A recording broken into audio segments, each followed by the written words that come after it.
This is the Chemistry 121 lab safety video for determination of the molar volume of a gas.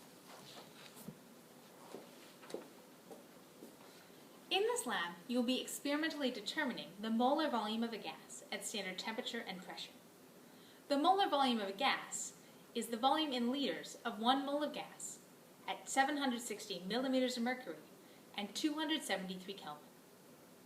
In this lab, you'll be using hydrochloric acid, a corrosive chemical, so safety goggles should be worn at all times.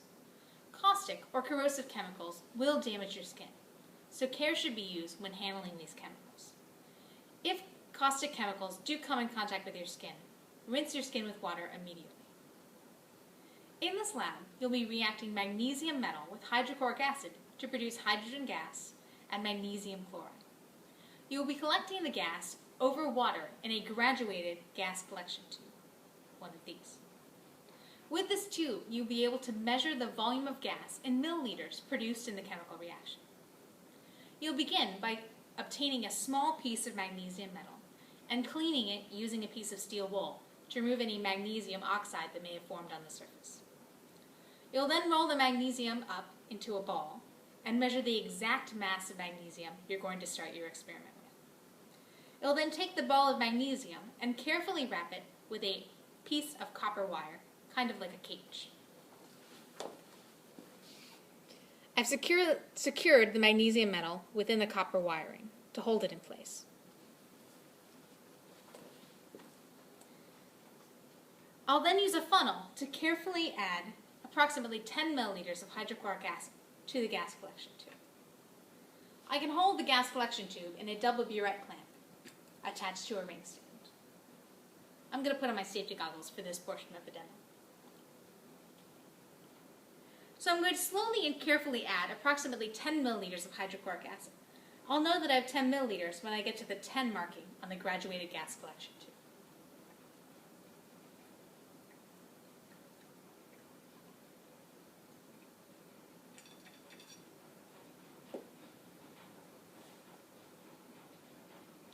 I'll then slowly add tap water to the collection tube, being careful not to disturb the hydrochloric acid on the bottom. I want to carefully pour it down the side so that the water and hydrochloric acid do not mix.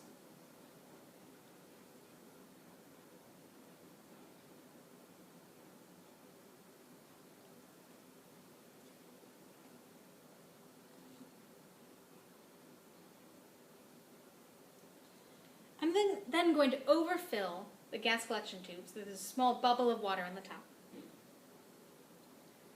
And then insert the magnesium metal and copper wire approximately 5 centimeters from the top of the gas collection tube. To hold the piece of wire in place, I'm going to use a rubber cork that has a hole in it. I'm going to carefully push it in and not get any air bubbles in the gas collection tube. When I'm ready to begin the experiment, I'll place my finger on the top of the cork and then slowly invert the tube, being careful not to mix the hydrochloric acid and water, and just let the hydrochloric acid slide down the tube. I'll then push the cork end of the gas collection tube into a large beaker of water and secure it with the double burette clamp. I'll then watch the reaction between hydrochloric acid and magnesium occur. Gas will bubble up the tube. When gas is finished being produced and the reaction has come to a stop, I'll then move the gas collection tube up and down in the beaker until the level of water in the beaker is equal to the level of water within the gas collection tube. At this point, I'm ready to measure the volume of gas produced, the temperature of the water in the beaker, the temperature of gas inside the collection tube, and the barometric pressure in the room. After the lab is complete, the contents of the large beaker can be poured down the drain, and any excess hydrochloric acid produced in the experiment should be disposed of in the waste container in the fuel. I'm now going to demonstrate the calculations that will be needed for this lab. I'll begin by talking about the combined gas law, how to collect gas over water, and what corrections need to be used for that. And then finally, the calculations that will be done to determine the molar volume of a gas.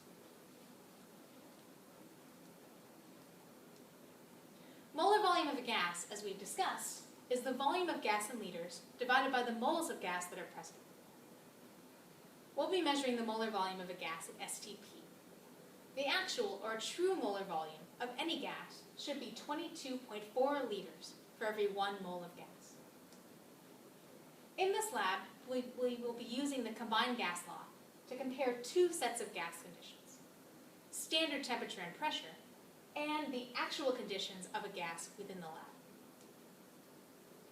This is the combined gas law, with pressure, volume, and temperature of standard temperature and pressure on the left-hand side, and pressure, volume, and temperature of the gas actually produced in the lab. When collecting gas over water, the gas is produced and bubbled up through water in a gas collection tube.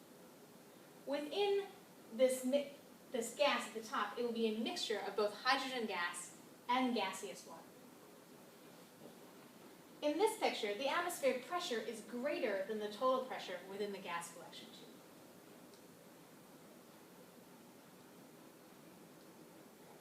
To correct for this, we lower the gas collection tube until the level of water inside the tube is equal to the level of water within the beaker. This will allow us to make the assumption that the atmospheric pressure pushing down the water is equal to the total pressure of the mixture of hydrogen and gaseous water. Using Dalton's partial pressure law, we know that the atmospheric pressure, or the total pressure, is equal to the partial pressure of the hydrogen gas we produced plus the pressure of water. We can rearrange this equation to solve for just the pressure of the gas within the gas collection tube. It'll be equal to the atmospheric pressure and subtracting the partial pressure of the water. The partial pressure of water we can look up in a table if we know the temperature of the water within the beaker.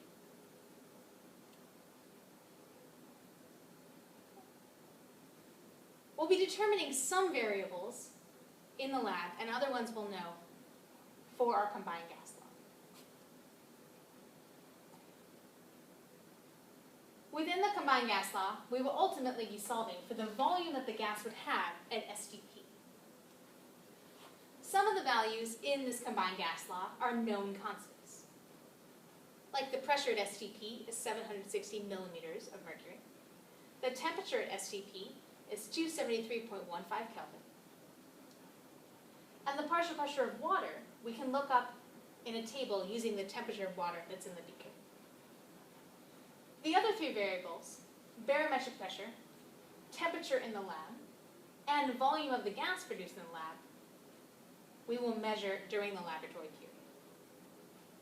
So from our three known variables, the pressure at STP, the temperature at STP, the partial pressure of water, and the variables that we measure in lab, the barometric pressure, the temperature of the gas in the lab, and the volume of gas in the lab, we can calculate the volume of the hydrogen gas we produce at standard temperature and pressure. We'll then need to rearrange the combined gas law to solve for volume. Here's the equation from the previous slide. Our goal is to get volume at STP, or the green variable, by itself by removing pressure at STP and temperature at STP. I multiplied both sides by temperature STP and divided both sides by pressure STP. When I put in all of these variables, I'll ultimately get a unit that is volume of STP. To determine the molar volume of a gas, we need two things. We need the volume at standard temperature and pressure, which we will calculate, and the moles of gas that we produced, which we can calculate using stoichiometry.